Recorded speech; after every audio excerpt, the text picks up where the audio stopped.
This is Invisible Inc., the podcast for under-resourced women entrepreneurs. And I'm your host, Shubha Chakravarti, founder of Achieve.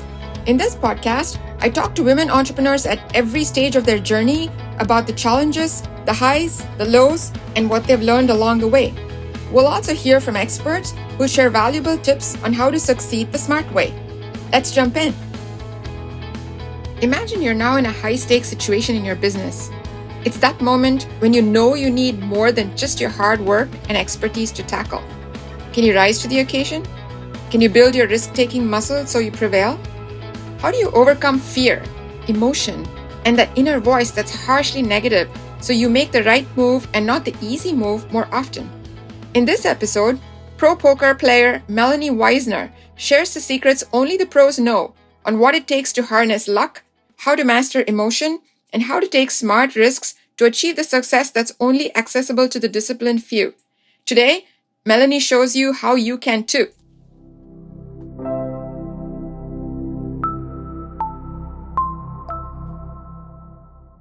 Hello, Melanie. Thank you for coming on our show today. We're very excited to have you. My pleasure. Thank you. So, you're one of the few female professional poker players in the world. How did that happen? Tell us a little bit more about your background and your journey to becoming a pro player.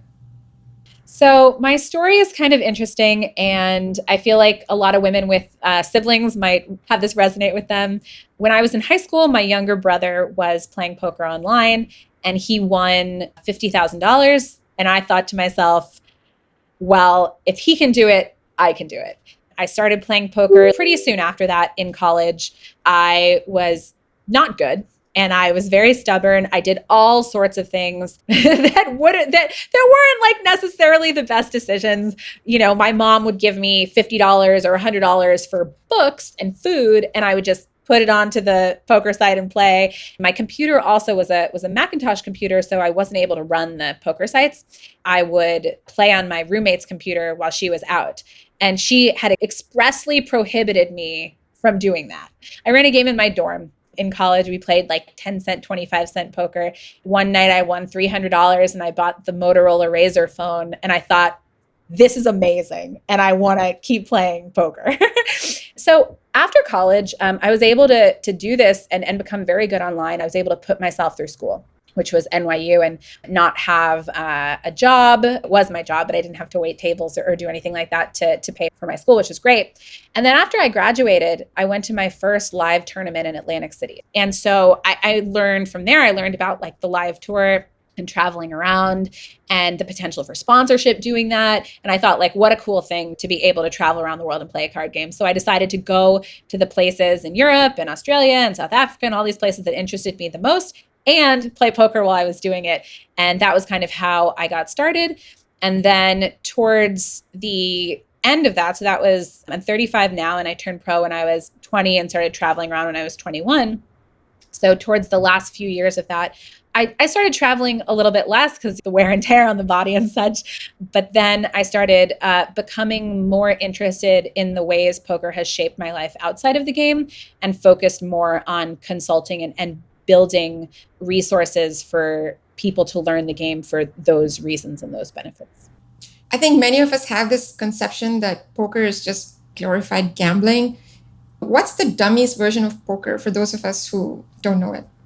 So it is a version of gambling because there's an element of chance. But it's the same kind of way if you play like a board game with your friend. You're also technically gambling a little bit because you're allowing chance to play an influential role in that world. But you can't just only look at the gambling element. It's very much like real life. You're interacting with an environment where there's lots of chance that's going to happen to you. You don't know who you're going to meet. You don't know what opportunities you're going to have. And you want to play those situations as well as you possibly can. And the same is very much true of poker. You have a lot of decisions and ways to maneuver that are all your choice. So you can develop a skill within these parameters that do happen to include luck.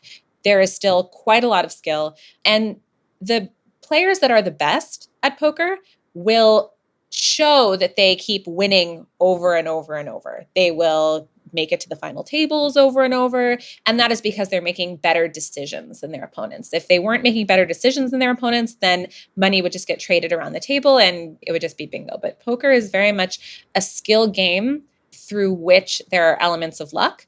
I'm trying to figure out what you have, which cards you're holding, and I'm trying to see, what does that mean I want to do with my hand? If I have what I think is the best hand, then it means I want you to put more money in the pot.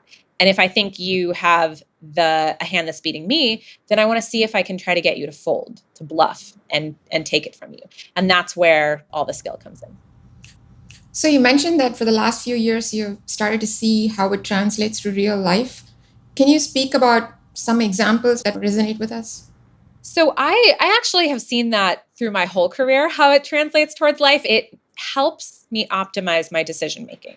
When it comes to how I want to handle the tone of an email, or exactly what time I want to leave when I'm going somewhere, or how I want to process an emotion or anything like that, I think in terms of probabilities, most likely scenario. I think in poker, you think steps ahead and you envision a variety of outcomes and choose which one you think is the best. So it allows me to take a step back, especially in emotional moments, and see, what are these outcomes going to be like if I say this or this or this or this.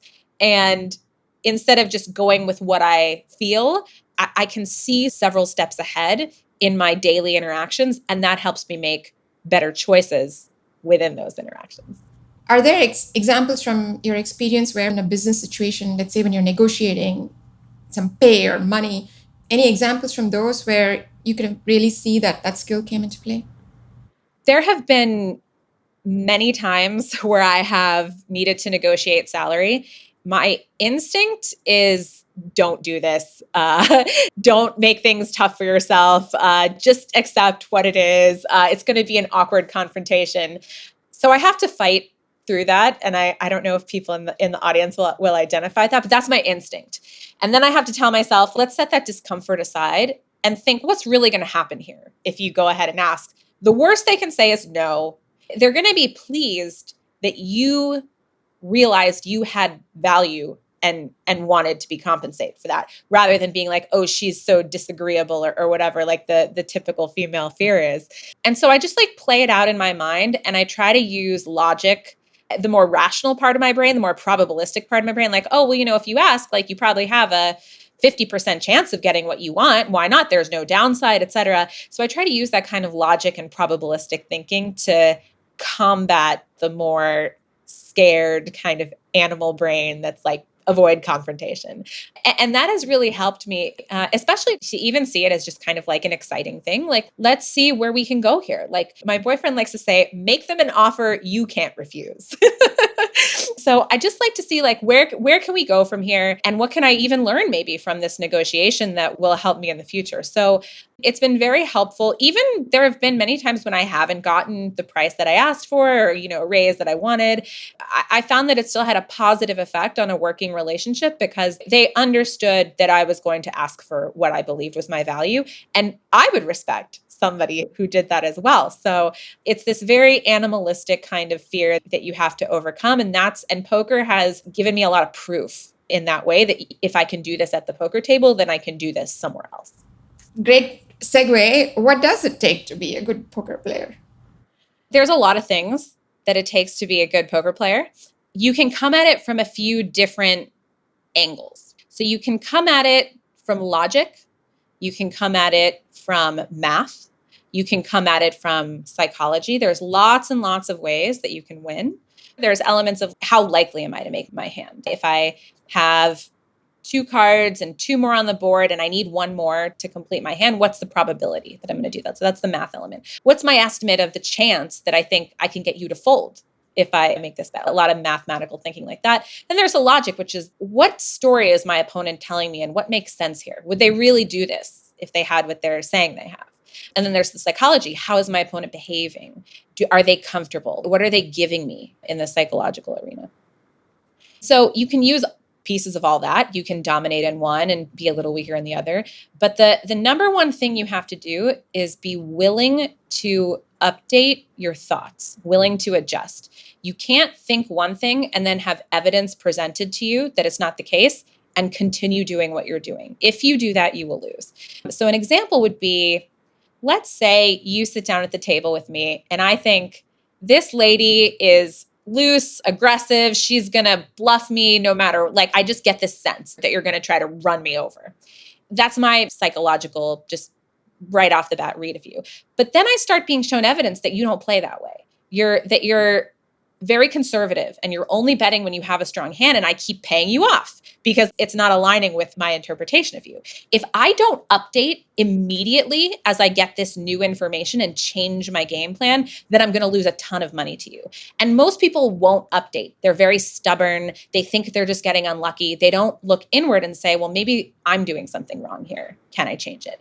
So the best players in the world are able to adapt to changing circumstances and behavior and gameplay around them incredibly quickly, which is also very useful in the real world. In case like a situation takes a turn you don't expect it to, you can adapt and react. And especially in business or socially, that kind of skill is incredibly important, I found.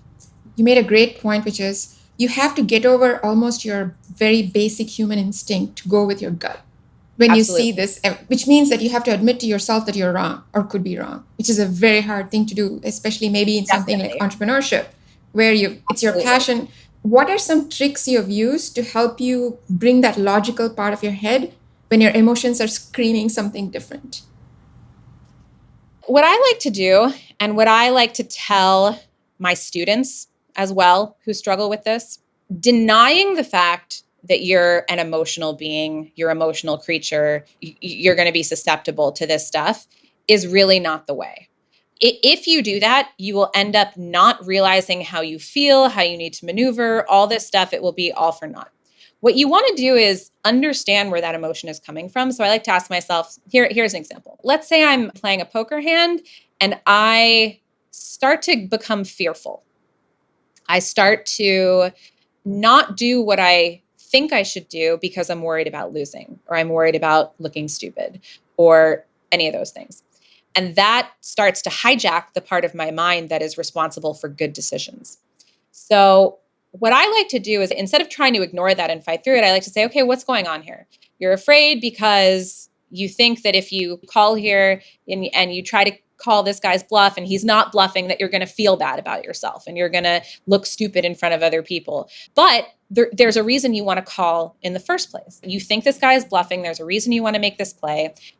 Do we actually think that's the correct thing to do? And if so, then what we need to do is we need to make peace with this fearful, kind of scared part of our mind that's like warning us of all these things, and not let it overtake our decisions. What I mean by that is when people like have this kind of looming idea that something terrible is going to happen, they always feel like it's going to be so much worse than it actually is. So if I break it down in the moment, I say, okay, so what's going to happen here? This guy has made this bet and I'm deciding if I want to try to call this bluff. He's looking at me and I'm trying to make my decision. And I think, okay, well, what's going to happen? Let's say I am wrong. What's going to really happen here? Let's play it out if I do that. And I say, okay, well, I'm going to call and he's going to show me the winning hand and I'm going to have to push my cards in the middle and he's going to win the pot and I'm not going to win. And I'm going to feel bad for a few minutes. And that's what it's going to be. And then once I've made peace with that worst case scenario, I'm like, okay, well, you're going to live. You can handle that. It's not as scary as when you bring it into the immediate. That's what I've found. So once I've made peace with that and not let it hijack my thought process, this is an outcome. I accept this is an outcome. I'm playing a game where I know sometimes that's going to happen. I accept that.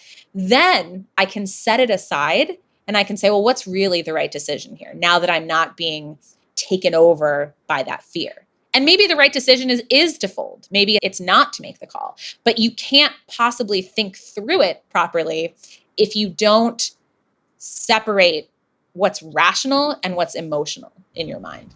So it sounds like a lot of mindfulness at play, being aware of the frightened emotional side and then still learning to live with it and then coming back to the rational self. A random question. Have you ever practiced meditation and is that ever an influence? I have, and most good poker players are also pretty well practiced in meditation. I like to think about why I want to make the choices I make, why I'm thinking the things I do, if they're rational, if they're not, what's behind them. I like to know my own mind. And meditation allows you to sit with your own mind. There's different styles of it, obviously.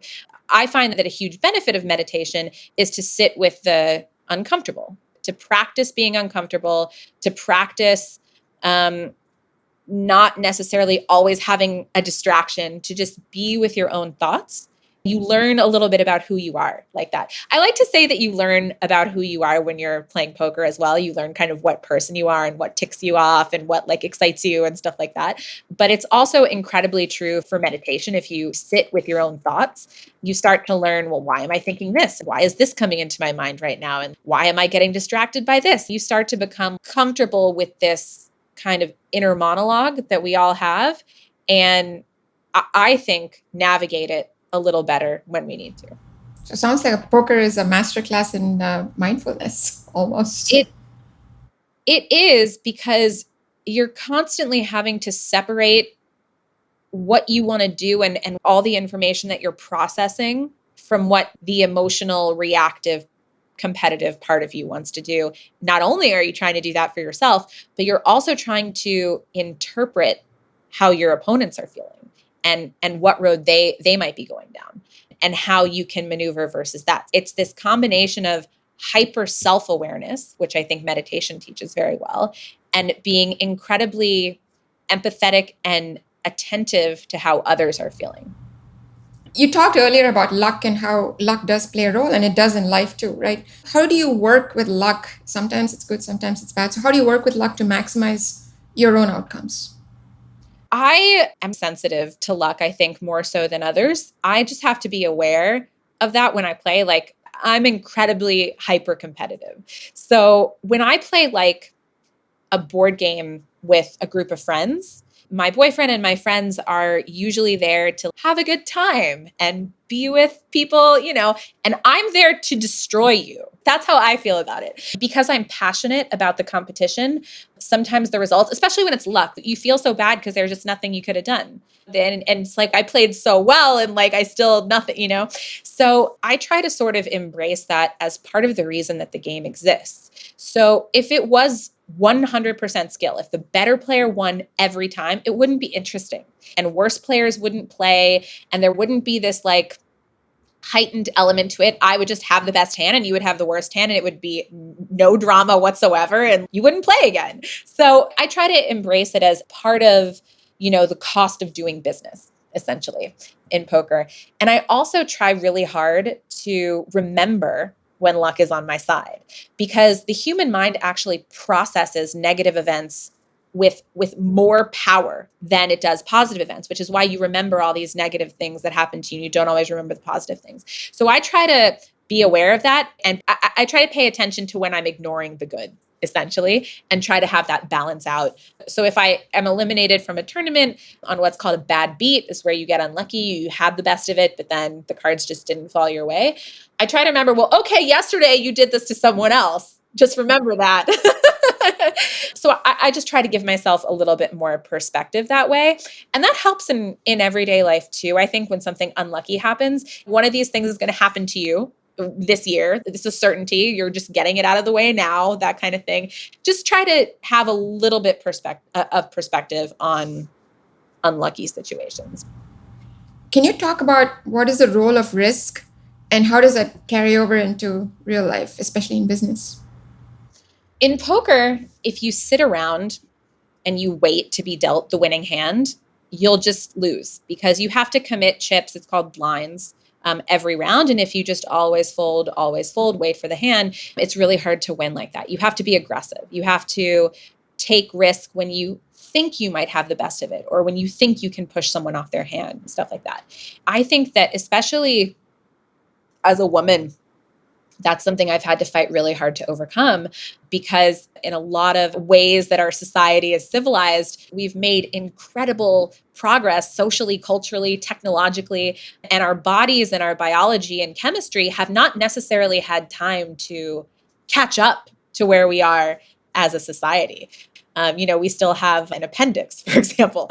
And And I think that a lot of women, not all, and I'm probably less risk averse than most women, but I do find myself fearing risk a little bit more than I think the average male counterpart does. So it's something I have to think about. And don't get me wrong, there's an amazing side to embracing risk as well. But when I first started poker, I had to kind of get over this hurdle for risk. And the way I did it was I was always too conservative and always like playing too tight. And I just had to see how it was done and know that it would work. There was a guy who was a friend of mine who was an online poker player, and he posted all of his hands that he had played on this public forum. And he was this maniacal, super aggressive player. Reading this, and I'm like, okay, I get this. I understand. And it just clicked. It took me from this end of the spectrum to the middle where I really needed to be. And I think that when people find that something works, like a bluff is really scary. You don't have anything. What if they call you? You're going to lose all this money. But if it works, if you make the move and you see that it works, now you have the confidence to do it next time. I think the same carries over to the real world. Taking the first step is always the hardest. Not that you're necessarily going to be bluffing in business, but there are plenty of arenas of risk, and risk tolerance predicts success in business. Like people, if you do these little casino games with people, and you give them $20 and you give them a chance to win $2,000, and you give them the odds of 1 in 80 or something, which would be a very profitable thing to take, but you're going to lose it 79 out of 80 times, they will never take it because they fear the loss more than they welcome the profitable opportunity. And I think things like long shot investments and decisions in business that are going to be risky, people fear the failure of them, but they don't think about it in terms of trials. Well, if I were to do this situation a million times in like a million different multiverses, my overall expectation would be incredibly profitable. If you've determined that that's the case, and you just have to quiet that voice inside your head that's like, I don't want to lose, I'm afraid. And that's like part of the playing to win rather than playing not to lose. You end up losing when you play not to lose. That's a helpful first step. You have an experience, you take a risk, and you get to see that it worked. So a little success early on is actually really helpful in the risk arena. But I think that just forcing yourself to take a risk that you've determined is profitable, even when you don't want to, is very helpful in building up that skill and building up that tolerance. And it's not easy. It's really not easy at all. If there's a person in your life, I would say, who's really good at that kind of thing, I would try to learn from them. Like, how do you feel about these situations? What would you do in my situation? That kind of thing. Finding people that have skill sets that are, complementary to yours, I think can be really helpful in that way. So like my poker friends all had the skills that I didn't. I was great at reading people and setting traps, and they were great at bluffing their opponents and muscling them out of the hands. And so like they were great counterparts for me to learn from. You talked about early success being important. What if you took a risk and it backfired? How do you get over that? I should have never done this. I'm an idiot. The voice in your head that's criticizing you. So that's a really important thing to ask. And one of the professors at Northwestern in this program that partners with Poker Power has called it the itty bitty shitty committee in your head. I love it. It's just so true, I'm very self-critical, so this is something that I really work on. And I think you really have to be careful to separate the quality of the decision from the result. So for example, if I were to ask you, what's the best decision you ever made? What would you tell me? I don't know, marrying my husband. And it had a good outcome, right? Yeah, absolutely. So it may not actually be the best decision you've ever made. You just view it that way because it's paired with a good outcome. The best decisions, not to say that it's not the best decision, but no one will ever tell you, well, the best decision I ever made was taking this shot and it didn't work out, but for these reasons, it was so good. Because humans have a super hard time separating results from the decision point. And poker is all about making the right decisions irrespective of the outcome. You do that long term, the outcomes will come to you. You don't have to worry about it. So when reviewing something, you have to say, am I upset because I lost here? And am I looking for a reason to be unhappy with myself and criticize myself? Or did I make the right play and it just, didn't work out? Would I make it again, knowing what I've known? And that's where the review of your play comes into play. And sometimes it's the other way around. Sometimes people want to let themselves off the hook I think this is more typical in men, but sometimes people want to let themselves off the hook and they're looking for an excuse of like, it wasn't my fault because this. But if you can become very practiced at separating the decision point from the results, sometimes they need to be connected. Sometimes they're useful. Sometimes you made a bad decision and you got a bad result. That's fair sometimes. But if you're able to really separate the two and trust yourself on the quality of your decision in the moment, then you're going to become a better decision maker overall. That's really hard to do. But if you have like a kind of a methodology, wait, before you start critiquing yourself, hold on. Let's look at the actual decision. Was that bad or was that good? And if it's bad, not beat up myself. I'm so terrible. No one will ever think I'm good or whatever. How could I make sure that I don't make this mistake again? And then you learn from your own mistake and you correct it. And the best players all do that. And I also think the best business people do that. They learn from their own failures.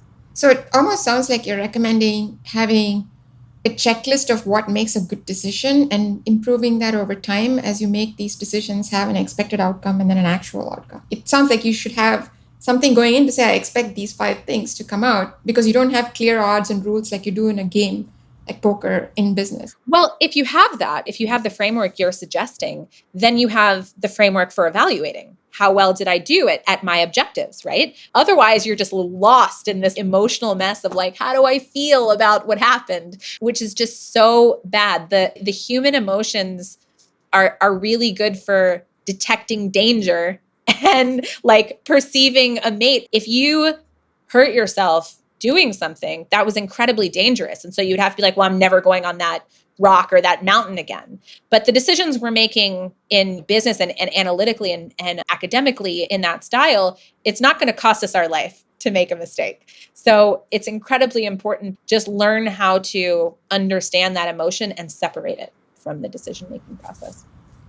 We were talking about risk and how women feel less able or less willing to take these risks.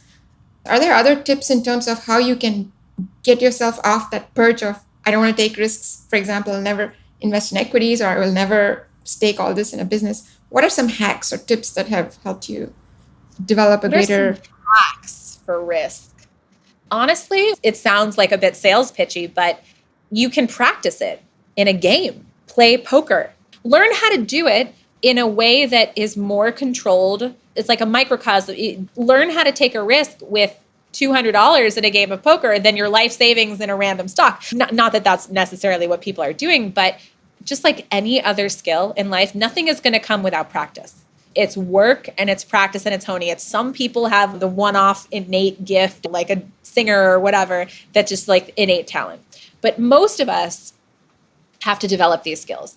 And for me, this came later in life because from my experience, risk is not necessarily as prized as a like feminine trait. As little girls, me and my friends were not being encouraged to go ride a motorcycle, and there was always like this sense of kind of safety, whereas the boys were more risky, adventure-y. That's what just seemed normal. Not that, my mom did anything wrong by not sending me on some kind of risky competitive adventure, but I didn't really practice that early in life. I think that you have to find ways to practice that. And it's just like anything else. You put the time, the work, the effort into it, you practice it, you're going to become good at it because your mind is going to learn. Your mind is going to understand these pathways and become efficient at it. That's what our brains are supposed to do. They're supposed to adapt and learn. So if you can practice it in some other way, and poker is a great way, making decisions, overcoming this risk, you'll find that translates for you outside. You might hear someone speak who has a completely different professional domain than you, but something that they say clicks for you. You had that experience. You can apply what they're saying in a different domain to something in your own life. And the same is true for poker or anything else that could teach you some risk tolerance. And even a fun way to do it would be to ask yourself, what's something you're scared of? Like bungee jumping or whatever it is. Having an experience of doing that after you bungee jump or after you do like skydive or whatever. Have you ever done any of that? Not skydiving, but I went up in Vegas to that. I'm afraid of heights. Okay, so it's pretty scary on the way up, right? But how did you feel right after? Euphoric, right? And also oh, that wasn't so bad. maybe I could do it again, right? So if you can just you can find a fun way to practice, you can find like a more analytical way to practice like poker, but it's not just going to come to you. The dream job, the dream skills, they're not just going to like land in your lap. You have to find ways to create that for yourself. So I think it's practice like anything else. Great. So I'm going to hit on one other thing that has to do with women. So in poker, it doesn't help your case if you're transparent. And I think it's easier for women to be transparent, especially when things are not going well, whether it's in business or poker. How do you deal with that, and what are some things women can do? So, yeah, we're taught that wearing our heart on our sleeve is this really great thing, et cetera, et cetera. There's a time and a place for that kind of emotion and sensitivity and all that stuff. But it's not really what's going to help you in the business arena. And really just life is about making good decisions and making better decisions than people who you're competing against. And even just like in a social situation, if I can make a better decision on how I speak to you, for example, if I can ignore, maybe let's say you said something to me that you just got up on the wrong side of the bed today, you said something that was mean, and I now have the instinct to fight back. But instead, I tell myself, let's remove ourselves from that first instinct. That's not going to get me an optimal result. If I'm thinking in this way, rather than heart on my sleeve, true to my emotion kind of thing, not only am I going to get a better result for myself, but you're going to feel better as well as my friend or my business partner or whoever it is. Even if you did something mean to me, it's not going to escalate. And that's just such an incredibly powerful tool, I think, because people are so reactionary. People are incredibly reactionary. They're incredibly quick to fly off the handle. I think I strayed from your original question. No, this is good. You were talking about how women can not not show their heart on their sleeve. Are there tricks? How did you school yourself to not react when you had a bad hand come up or something really nasty happened and your competitor is sitting right across the table from you? That's interesting. Part of this is like self-awareness. So I would pay a lot of attention to myself because I was like, okay, I don't want to give anything away. How can I know when I'm giving something away? And so I would have a good hand and I'd be like, okay, what are you doing with your body? What are you doing with your face? How are you behaving? And then I'd be like, okay, whatever you're doing, stop that. Don't do that again. But now that you know what your physical reaction was, look for that in someone else. Is someone else doing that? So I've been able to take the self-awareness and interpret other people's behavior from that. So the best advice I can give on the display of emotion is pay attention to yourself and ask yourself, what are you doing? Then don't do that. Don't give anything away. In poker, you try to just like look and act the same through every hand, but it's kind of tough, especially in super high pressure situations. But by paying attention to myself and not being like, don't think about it, by really paying close attention, I was able to see, okay, here are the behaviors that I'm doing. Here are maybe the tells that I'm giving away. Let's work on overcoming those and let's look for those in others. In terms of the trait being considered a positive one, I just think that there's a time and a place for that. It's not that if you don't wear your heart on your sleeve, you're not authentic. Like you can still be authentic in your interactions without displaying every emotion that you feel all the time. And I think you get better results when you do that. And I really just feel like if they're like, I don't think so, why don't you try it my way and see what happens? Maybe I'm wrong. Maybe it won't work for you. But at least then you'll know. People have a tough time straying from the familiar. So if they've always behaved a certain way, it's very tough to get them to try something else. But when you go through that hard process of trying to overcome a habit, often you're very glad that you did. You're glad for the experience. You have nothing to lose by trying. If you feel like, you're not getting where you want to get in some arena, you're not getting the, result from somebody that you want or the business that you want, the worst thing you can probably do is continue doing the same thing that's not working, which actually brings us full circle to the adaptability part of our conversation. One of the things in that context that I've heard is when you're really hijacked by emotion, I've gotten some advice that says, go through a routine, a ritual that says, find 5 red things in the room, find 3 circular things in the room so that it grounds you. Has that ever been something you used or heard or? No, I haven't done that personally, but I really like that. And I like that because I think that you should find something. You should find something that centers you. Everyone is different. When I work with my students, I like to ask them, let's say they make a bad decision or they had a really bad outcome or they got too flustered or whatever. I ask them, well, now that we're removed from the situation, is there anything like I could have told you in the moment or that you could have told yourself that maybe that outcome wouldn't happen? And so if you think about it from that perspective, there's the strong self and there's the weak self, and they are not the same. And the example I like to use is one that's very close to me, which is like, I'm going to be really healthy this month and I'm not going to eat any junk food, but I go to the grocery store and I buy it anyway. And I'm like, I'll just have it. I'm not going to eat it once in a month or whatever, cut to like all the bags of chips. It's because the version of myself who's in the grocery store really believes what she's saying. She's not the weak version that's like at the end of a really long day and just wants some junk food. So they're not the same. But if I understand as the strong version of myself that I have to protect the weak version of myself, and I say, I'm going to do something nice for myself and I'm going to buy some broccoli instead of these potato chips, then when I am the weak version of myself, I have been protected by the strong version of myself. So in poker, I like people to try to hack themselves that way. How do I behave when I'm weak? What do I need when I'm weak? And how can I put a system into place so that when I'm weak, I don't have to create it then, because you're not able to. So let's say I am struggling with losing, with defeat. Let's say I lose a pot and then everything goes off the rails. And I know that, and I'm tilted. I just want to get back at whoever got me. And that's never a good motivation for anything. So what if I have a rule where if I lose a hand of poker of, some significance, I simply take a break for 15 minutes. And that's the rule.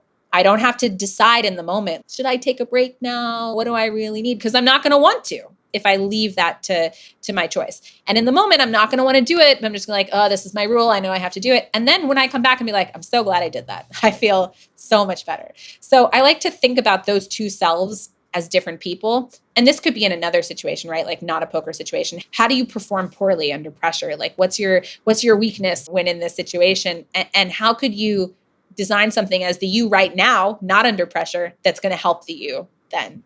And usually if people sit down and they give it some thought and they write some things down, they can come up with some pretty creative solutions. But we just assume in the moment we're going to be able to deal with it, and we're often not. So the psychological equivalent of having a written shopping list? Kind of a bit, yeah.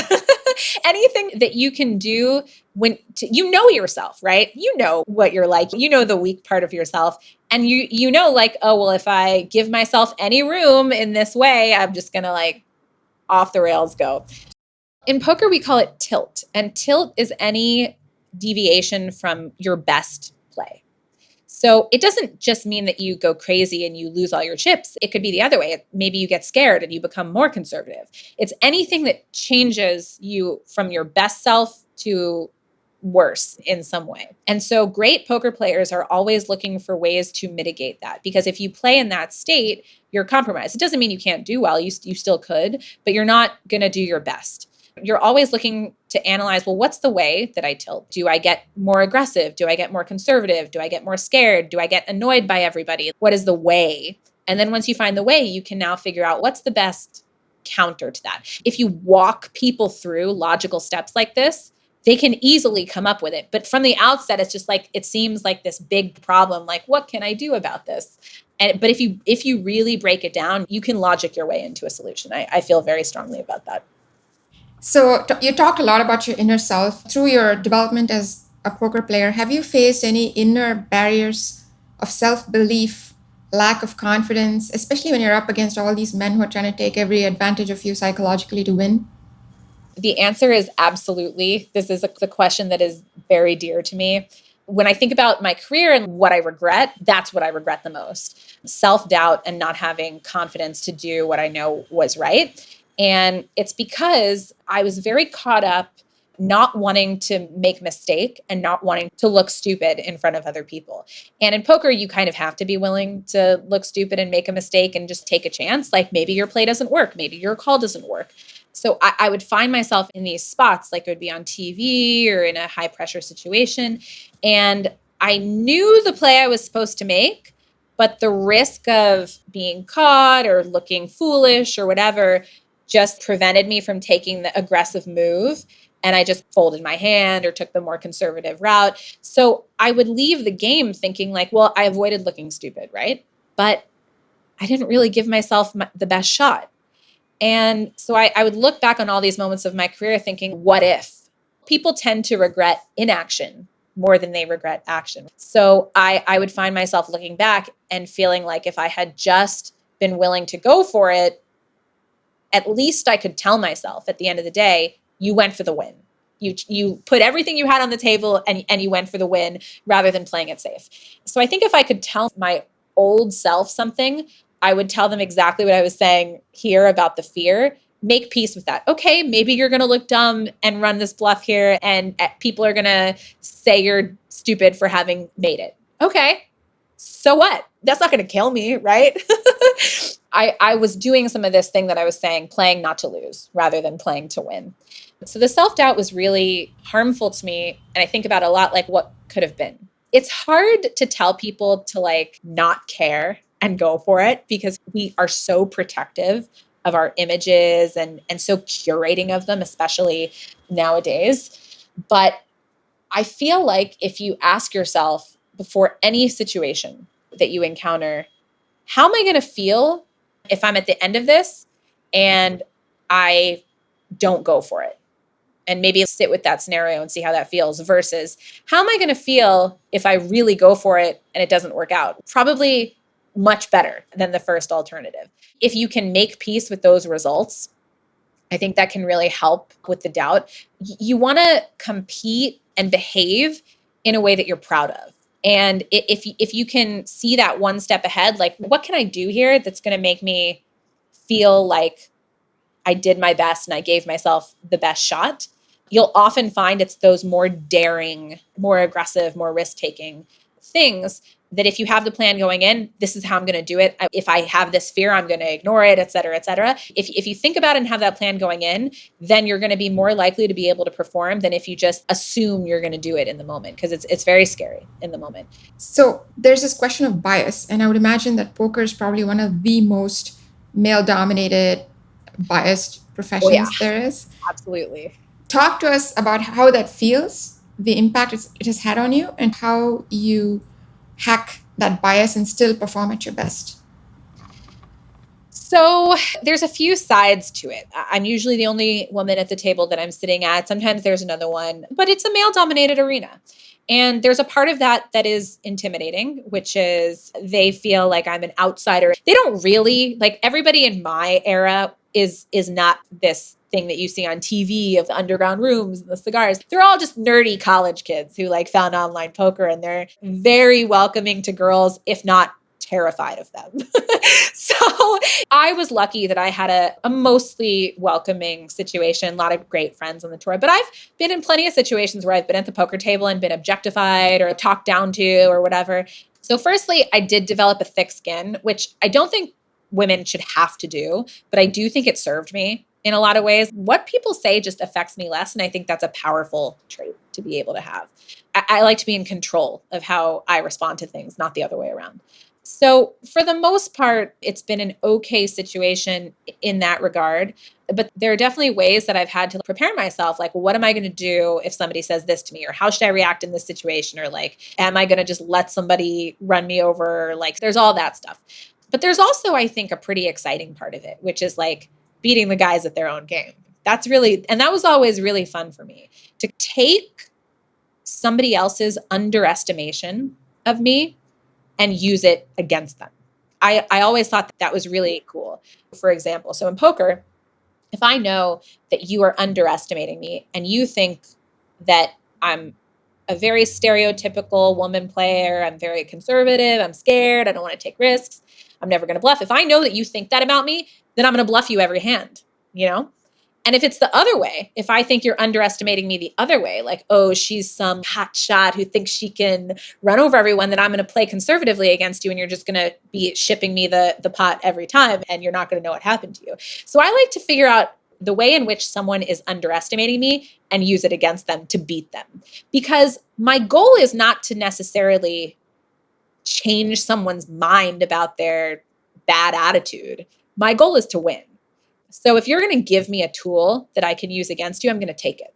Rather than feeling like he shouldn't be underestimating me, you do what you want and I'm going to use it to my advantage. And I think that's a really great attitude for like a lot of situations that you find yourself in and shitty people that you find yourself up against in life. So that has been the way I've proceeded in the world. But it does create a super interesting dynamic because there's always these things, these hands or situations where I'll tell my friend about and they'll be like, that would never happen to me. That only happens because you're a girl at the table, et cetera, et cetera. So I'm aware of the unique dynamic. Like it opens up more layers of the way people will behave and interpret and whatever. But I think bring it on. I think I'm going to navigate all that information better than you are. And that's the bet that I'm making. So I've really tried to embrace everything about those dynamics, especially people underestimating you. I promise that when you best them in whatever way, you eliminate them from the tournament, you get the better deal than they do, whatever it is, then they're going to change their mind. Or if they don't, like they're going to keep losing to you. So I try to not let myself be too worried about it. And I'm going to beat you by playing better than you. I don't have to do anything else than that. So basically just keep in mind what you want, the eye on the prize, as they say, and let everything else feed into how to make that happen. I think take what you are perceiving as potentially negative, whether it's energy or attitude, or you think somebody isn't giving you the respect you want, and figure out how you can use it to your advantage. That's what I think. Got it. So I am now sold. I want to learn poker. When are we giving you your first poker lesson? I actually did take my first poker lesson and I had a very surprising revelation. I thought I was risk taking because I'm pretty heavy in equities and stuff like that. I was like, yeah, I'm a risk taker. And absolutely not the case. I was terrified. And this was just an amazing experience. So I'd love for you to talk all about it. Totally. That would be amazing. So how does one learn poker, especially if you're a woman? Yeah. So Poker Power is one of the initiatives that I consult for. They are trying to teach 1 million women poker, and there are classes that meet every week, and the first section of them are free, and they teach total beginners. It's a really fun environment with other women, usually in some kind of business from all walks. And that's probably like the best way for a beginner to learn. And then once you learn the strategy, you get a little bit of hands-on play for no money. You don't have to risk anything. Then you can try your skills for real, like at a tournament or an event or a casino or whatever. Then you can start to like really do something with it. Usually what people find is that it's very intimidating at first to like do just everything else to do this. And afterward, they're like, ooh, I'm so glad I did that. And we hear these stories all the time throughout the company. Like, you know, I've been playing poker for the last few months. And because of that, I negotiated a deal for the sale of my car 30% more than what I would have done before because of XYZ. Or, you know, I was able to make a better decision in this deal because I could tell that someone was lying to me, because I was able to pick up from that from reading people in poker. So there's so many ways it immediately pays dividends outside. But the game itself is just super fun. It's just so fun. So we can either get you involved in the Poker Power classes or you can come out to the World Series of Poker and I'll just put you in an event then, give you a crash course and we'll see how you do. If I survive. But I have to tell you that the experience was exactly what you described. I was terrified, even though I knew there was no money. These were all women. And just within 4 weeks, I could see a very clear willingness to look more stupid, take more risks. Yeah. It was transformative. So I'll put in my 2 cents to pitch Poker Power. You guys do an amazing job. So as a professional poker player for women who are trying to get into business and doing all these risky things, what are the top 3 tips you'd want them to take away and implement tomorrow in their life? So without playing poker, you mean? Just from this? Translate. Yeah. Well, they learn poker and then do what? Oh, after they learn poker. Would it change if it was before or after poker? Absolutely. Yeah. Okay, so give us both. Okay. From this conversation alone, I think it's really important to recognize when you're getting that mental thought process hijacked by your emotions. And instead of try to ignore it or deal with it in the moment, accept that whatever you're afraid of is a realistic outcome and actually make peace with that. What is it? What's the worst case scenario? Bring it into the tangible rather than this looming specter. And then you can make peace with it. Okay, it's not the worst thing in the world. I'm going to survive. Set it aside and make your decision. And that goes for anything. That would be number one. Number two would be the tilt tip. I would try to have the stronger you protect the weaker you in any situation where you feel like the weaker you is sabotaging the stronger you. And the way to do that is, like I said, the creation of parameters that the weaker you won't be able to thwart. And the third thing I think would be to try to give yourself an avenue to start learning to tolerate risk, whether that is playing a game that involves a risk like poker or having a monthly activity where you do something that scares you, and just teach yourself to create those pathways mentally. After you play poker, I think it becomes very clear the line that I was saying about using other people's views of you to your advantage. You get to really sense that at the table, and you get to like have repeated opportunity to do that. So I think that's one of the biggest takeaways from the poker table. Another one from actually playing poker that you learn is that if you want to win, you have to bet big. And that goes for both ways. So if I am trying to bluff you, but I'm afraid to make a big bet, I only make a tiny bet, well, that's not really going to do the job, is it? That's not going to scare you away. And conversely, if I have an amazing hand and I'm worried that you're going to fold and I just make this small bet, then I'm not making everything that I could out of it. So I think that learning to go bigger to where it probably feels uncomfortable is a great lesson that actual poker teaches you. And I also think that through the game, you start to learn that just because something didn't have the great result that you wanted it to have doesn't mean you don't do it again. Maybe in poker, I tried to bluff you and I had a good reason to do so, and I thought you would fold, but you just happened to have a hand that was good enough to call me. That doesn't mean like, oh, I should never do that again. You learn, I'm going to make that play again if I think it's the right play. And eventually you're going to start to see those results. So you really get that experience very quickly in the game that decisions have to be separated from results. And how do we improve our decision making? And how do we make sure we're not tricking ourselves with our emotional view of the results? I love it. Yeah. Thank you very much, Melanie. This has been an amazing conversation, and I took away a lot, and I'm sure our listeners will take away a lot too. And very, very good luck and skill to you in all of your absolute pleasure. Thank you so much for having me. I appreciate it. Thank you. Thank you for listening to today's episode. Find show notes and more at achieve.co. That's achiiv.co/podcast. Like what you heard? Hit subscribe on Spotify, Apple, or Google Podcast and never miss another episode. Want to help others like you? Leave us a review and tell a friend. See you on the next episode. Now, go achieve.